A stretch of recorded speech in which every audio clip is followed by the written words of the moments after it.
Hello everybody, Average Gamer here. Welcome to our first in our tutorial series for the skill tree for MechWarrior Online. Now you're probably saying to yourself, why are you doing this so late in the game? A lot of people have already put out videos about the skill tree and all that stuff. Well, I wanted enough time to evaluate, analyze, review, see what other people are saying, see what people are saying, for example, in the forums, on third-party websites like Sarna, and on the MetaMex website. And seeing how people react to videos and stuff like that about the skill tree, and kind of get some feedback and try to try to kind of do some math and figure things out. With that in mind, I have now come to the realization that I should now do my skill tree video. So this video, part one, is all about what is the skill tree, how to purchase nodes, how to spend nodes, what the nodes are, what they mean, and how they impact your mech.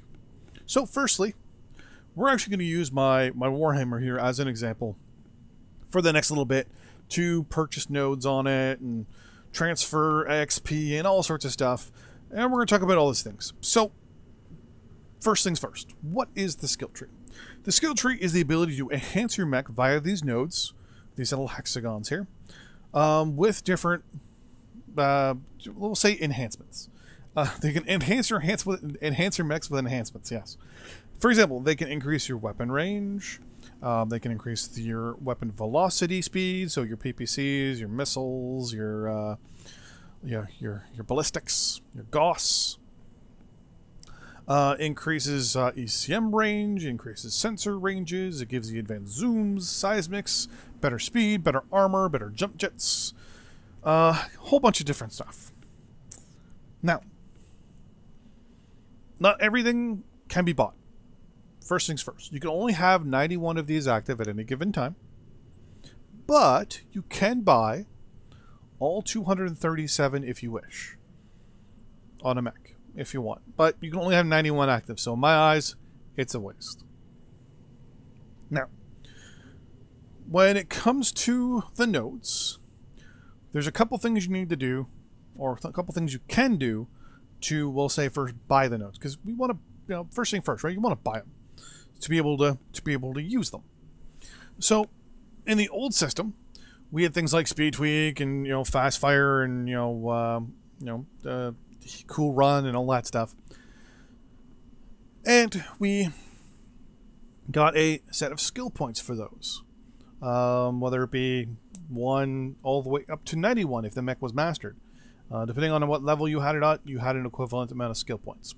In addition to that, you also would have had an amount of XP that was unspent on the mech, which is showing up right here in purple as historical XP. Well, with historical XP, it's pretty simple. You just move it over into the new system. They wanted to show it to you in case you have more than one mech. You could spread it out between those mechs. So here we go. We're going to send our 500 historical XP from our Warhammer 6D in the old system to the current system, which is up here in the top right, which is currently 0. So we hit 500 and we hit transfer.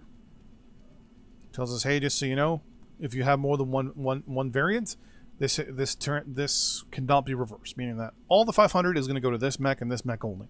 If you have more than one mech, obviously you might want to divide this out depending on how much XP you have. We're going to click OK, and now, as you can see up here, we have 500 XP, 3,600 and 2,000 GXP, but we still have 0 nodes. We just transferred over some old skill points. Now, as you can see here, there's 2 different methodologies here. Number 1, as I mentioned earlier, in the old system, if you unlock certain skills in the old tree, you would get a certain amount of skill points. If you had the mech mastered, you get a full 91, just so you can simply move the mech over, master it, Bob's your uncle. Well, to transfer those points, you click on the left here and just drag your skill point. Whoops, sorry, the bottom one. Drag your skill points. Now I have 9 from the old that I was able to get. We click OK. I have now transferred 9 skill points from the old system, or equivalent of the old system, to the new system. So I can now unlock 9 without any issues. If by chance I used up, we'll cancel this. We'll say we used up all 9. We'll just go here. Just pick some random skill points here. It's 9. So you notice we're at 9. It's yellow. Sorry, it's white. You click one more, it goes red because it's saying we have 10, but we only have 9. Well, you know what? I need that one extra node. Well, I can't transfer any of my historical ones, but I can transfer, if I wanted to, some general ones. These are the ones that we received in regards to the modules we had before, you know, like your advanced zoom and your seismics and all that stuff. Now, with that, you transfer them over. You know, we'll just transfer one just to show you. And now, look at that. We have now 10. We can now spend it. Now, we go clicking again for a little bit. We're doing our thing, and all of a sudden it's like, oh crap, now we're at 16. I don't have 6. Well, I could buy them, right? You can. Now, there's 2 ways you could buy these things. Number 1, I keep looking at the camera, though I don't have it turned on. Mech Experience. For every 800 XP, whether it be GXP or standard Mech XP, and I think it's 45,000 C-bills, you can unlock one, you can buy a skill point. So here we need to buy 6. So we click the 6, we click OK, it tells us, hey, we're buying 6, and now we are good. We are good to go. There's the 16 that we have, and we can now apply our changes. It also shows us on the right here what it does, which we'll get into momentarily in the next video, what each one does and its effects and things like that. Overall, there's a couple methodologies and terminologies that you will kind of get into. Number 1, there's certain things that people call goal nodes. So, for example, that's a node that people want to invest in, or is the reason you're investing in a tree at all. So, for example, if you are running a PPC build, for example, one of your goal nodes is going to be velocity, right? You click that button and the faster your PPCs go. There's also goal nodes. So the goal node is, or even a high priority node, we'll say, it's a node that's useful. So for example, velocity here is very important because we can fire at our weapons a lot faster in a PPC boat. But if, for example, as a PPC boat, well, heat's always going to be a problem. So heat gen, which is right here, is always going to be a secondary objective. So we're going to be like, okay, well, I can go this way here and get a velocity, but where is the next heat generation, right? So you can always play off the whole, well, this is what I want. I'm running a PPC build. I need speed for my weapons, and I need heat generation. So I need a reduction in heat and an incremental increase in velocity. So those are the 2 things. And then low priority are things like your range, because PPCs have lots of range already, and cooldown, how long it takes them to recharge. So you basically have to sit back and decide what's important to you and what's important to your weapon systems that you're taking in place. So for example, if it's a laser boat, you want to take things like laser duration, because that means your weapons last longer, like they actually are out longer, or out shorter. So the actual weapon lasts, in this case, 3.75% less. So you hit the button, the laser goes out, and it's actually shorter, which means it does more damage quicker. So if it does 10 damage and it's out for, say, the full 4 seconds, but, you know, you kind of have a little bit of a twitchy mouse, and you go and you twitch it to the left, to the right, and you hit the center torso and the right torso. Well, at a full 4 seconds, that could mean, say, 5 damage to one side and 5 damage to another, because you hit both the right and center torsos. But if you reduce it, so now it's 3 seconds instead of 4, well, you first hit the center torso, and then you hit the right torso. Well, now all of a sudden it's now 8 damage and 2 damage, because you spent the majority of your time on the center torso. So that does have a large impact. Range and heat generation are also big things for laser weapons. Cooldown is also another big thing for laser weapons. But these are just examples which we'll get into when we talk about the firepower tree.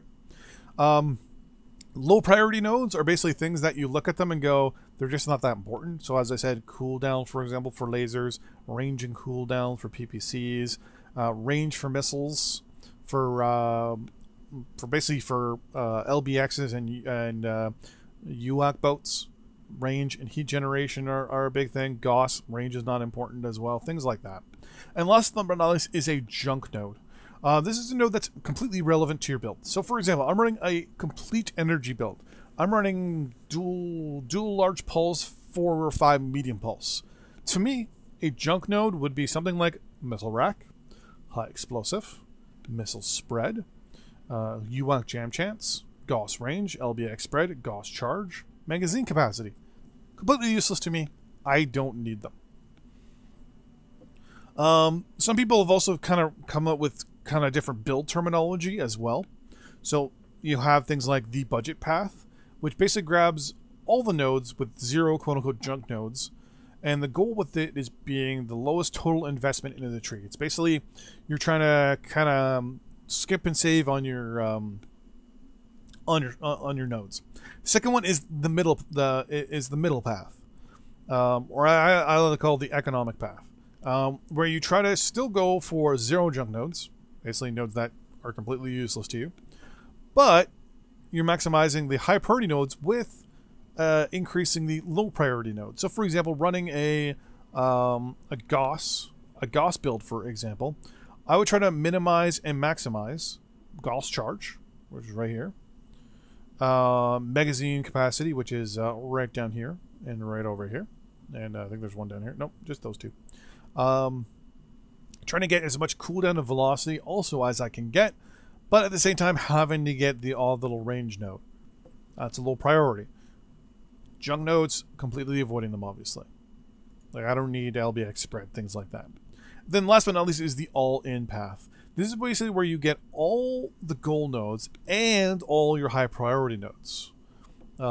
Basically, you're trying to minimize your low priority versus the everything else. So, for example, with yet again Gauss, you're trying to go for, so you'd be going range, cooldown, heat generation, which are your junk nodes, right? So you wouldn't do that, but you need that Gauss charge. So range, Gauss. Well, range is still low priority, but you still are probably going to have to pick up some of them. So you have to kind of minimize and maximize what you classify as low priority, high priority, and your goal nodes. The whole goal here is it's mostly reliant on flexibility. It doesn't work on every single node, like every single setup through all these different things, all these different auxiliary operations, jump jets, mobility, firepower, etc. It doesn't work on all of them, but it works most of the time. Now, is it perfect? No. And it's not perfect, but at the same time, it's something that it is. There is what a lot of people are calling the all-purpose tree. This is a tree that was designed by a couple people in the community, and I'm going to bring it up. That is your classic intro skill tree. I'm going to try and bring it up here. Here we go. So this is your intro skill tree here. So no weapons, but we use 33 armor. Pretty much you get out all your stuff, and here's everything it's using.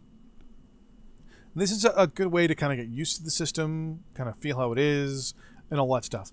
Can't remember where I got this from, but someone sent it to me, asking me to take a look at it. Basically, this build tree is all about durability, agility, and sensors, and one extra little consumable here.